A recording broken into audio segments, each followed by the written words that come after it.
Hello, my dear friends. My name is Rainer. This is Rainier Books. The long list for the Women's Prize 2025 is here. 16 books were announced at 9 a.m. local time here in Sweden. And folks, I predicted not one, not two, not three, not four, but yes, five of them last week. As always, I present the books in two sections. The first is the selection of books that I would want to read. That Chimamanda Ngozi Adichie would be the big name on the list with her new novel Dream Count is not a big thing. It was expected. Since her breathtakingly beautiful Americana 11 years have gone by, 11 years that her fan community all over the world have waited for a new novel. Dream Count is about a woman, about women with African background in the United States. Chiamaka, a travel writer, Omelogor, her cousin back in Nigeria, is a financial powerhouse, and we also have Kadia too, Chiamaka's housekeeper, who's raising her daughter in the United States. I will buy this one and put it on my TBR, and I'm sure it will not take me years to read it, as Americana did. Americana, that book was my favorite read of 2024. I read it 10 years too late, or it's never too late, right? I continue with my other predictions that went in that got me points. Surprisingly right, I was with Good Girl by Arya Aber, a novel about a young woman of Afghani descent, 19 years old, partying and living in the techno world of Berlin, Germany. Her family relations are troubling her, and then she meets an American writer who changes her perspectives on life. Nesting by Roisin O'Donnell from Ireland was on my list as well. Here we accompany Chiara, who tries to break out, gets her two daughters, and leaves her home and husband. This is set in the Irish capital of Dublin, a city that I will hopefully visit later this year in the summer. Tell Me Everything by Elizabeth Strout. I have read and reviewed it in January. It is Strout's novel where she brings her author character Lucy Barton together with Olive Kitteridge, a now very old woman that was a protagonist in earlier novels by Elizabeth Strout. This is just another, or not just another, masterpiece from Strout, who I see as one of the best authors in the United States because she always delivers great stuff. My number 5 is my current read.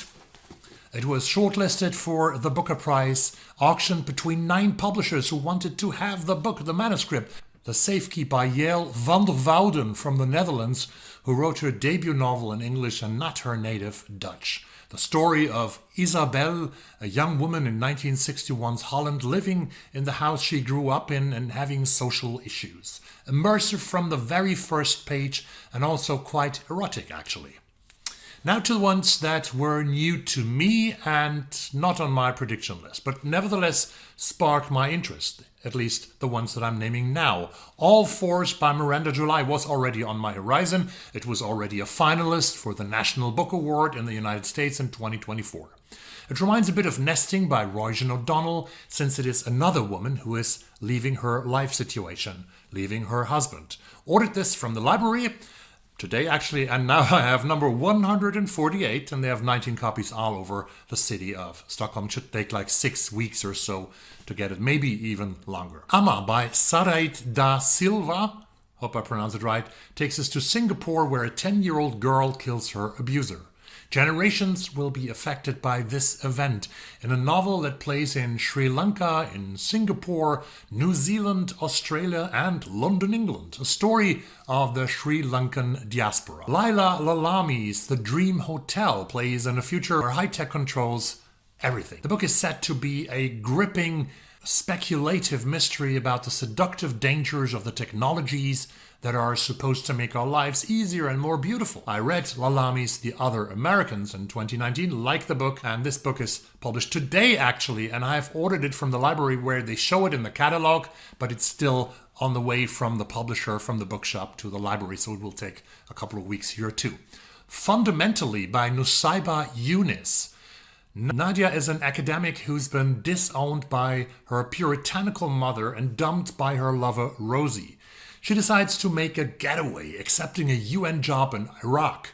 Tasked with rehabilitating ISIS women, Nadia becomes mired in the opaque world of international aid, surrounded by bumbling colleagues. Sarah is a precocious and sweary East Londoner who joined ISIS at just 15 years of age. Nadia is struck by how similar they are both, feisty and opinionated from a Muslim background, with a shared love of dairy milk and rude pickup lines. A powerful friendship forms between the two women until a secret confession from Sarah threatens everything Nadia has been working for. A bitingly original, wildly funny, and razor-sharp exploration of love, family, religion, and the decisions we make in pursuit of belonging. Fundamentally upends and explores a defining controversy of our age with heart, complexity, and humor. I'm very interested in that one.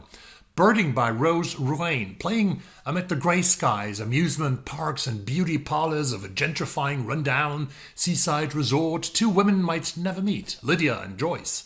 Both have to bear the damages and bad experiences of the past on their shoulders in their lives, and both try to untangle the damaging details of their past in the hope of a better future. Their lives are set on an unlikely collision course, so they will meet. The Persians by Sanam Malouji, I had never heard of that book before, was not on my radar. Spanning from 1940s Iran into a splintered 2000s, The Persians is a portrait of a unique family in crisis that explores timeless questions of love, money, art, and fulfillment. Here's their past, their present, and a possible new future for them all. That could be interesting, could be not, I'm not so sure about it. A Little Trickery by Rosanna Pike, an orphan, wends her way across the fields and forests of medieval England.